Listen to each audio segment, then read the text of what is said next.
This is typically not the sort of video I would make because I think the topic is so overdone, but this has been pissing me off so much that I felt the need to talk about it. A few days ago, my coworkers and I had to go through corporate-sponsored sexual harassment training. It was technically called respectful workplace training, but everyone knew what it was really about. I'm not disputing the necessity of such training. We have seen that there is a great deal of gross behavior in various industries over the last year or so, nor am I disparaging their motives. From the outset, they told us that the objective of the training was to create a workplace where everyone felt safe and comfortable. That is a laudable goal. The content of the training, however, was pure insanity. From the outset, the lady from HR said, "Your intentions are completely irrelevant. All that matters is what someone perceives." Intentions don't matter, really. Surely intentions are not the be-all end-all of ethics, but they should be considered in any situation, right?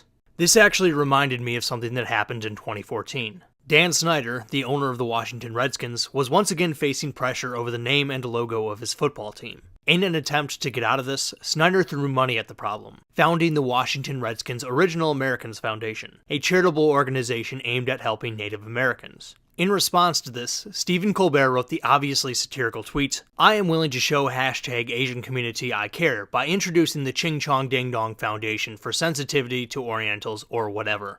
Sui Park, a 23-year-old writer and activist, became outraged and organized the hashtag Cancel Colbert movement. At first, I thought this was a horrible misunderstanding. At the time, Stephen Colbert was still on The Colbert Report, where he played an over-the-top caricature of right-wing television personalities like Bill O'Reilly, Sean Hannity, and Glenn Beck. Colbert described the character as a well-intentioned, poorly informed, high-status idiot. The Ching Chong Ding Dong tweet was obviously sent in the spirit of this character. For those who are too dull to get it, the joke is that Colbert the character is so oblivious that he doesn't realize that this obviously racist tweet is racist. Surely, Park didn't understand this, and thought Colbert was being literal, right? Wrong. While being interviewed with The New Yorker, Park said that while she didn't think the Colbert Report should actually be cancelled, she did believe that well-intentioned racial humor doesn't actually do anything to end racism or the Redskins mascot. That sort of racial humor just makes people who hide under the title of progressivism more comfortable. She understood the tweet to be satirical, but she didn't care. She didn't believe that intentions actually mattered.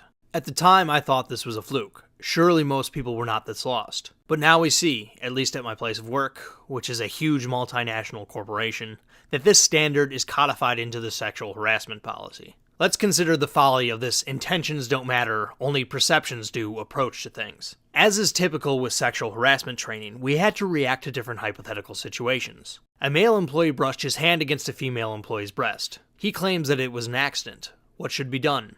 To me, this is the perfect example of why intentions do matter. Yes, there are plenty of creeps out there, but accidents are probably much more common. If the contact was unintentional, you have a clumsy moron on your hands. If it was purposeful, you have a sexual predator. The klutz is unlikely to repeat the behavior. The creep will likely continue until something is done. This is an extremely important distinction, one that should dictate how you handle the situation. Intentions are by far the most important factor in how you deal with this, and all of my coworkers agreed.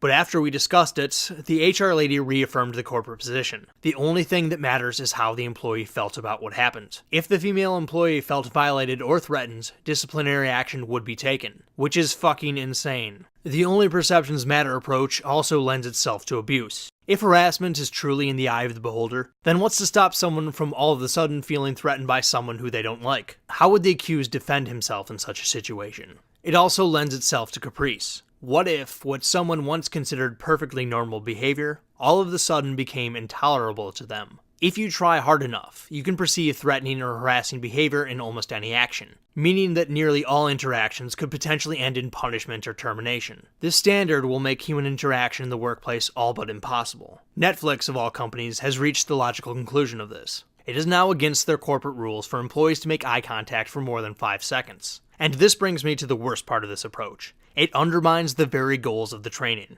The HR department wants to create a workplace where everyone feels safe and welcome. They've done exactly the opposite. If you are under the gun at all times, and any action can lead to your termination, then you're not going to feel safe. You're going to feel anxious and paranoid. This is not going to create a workplace where people get along respectfully with one another. It will create a space where people are terrified and distrustful of one another.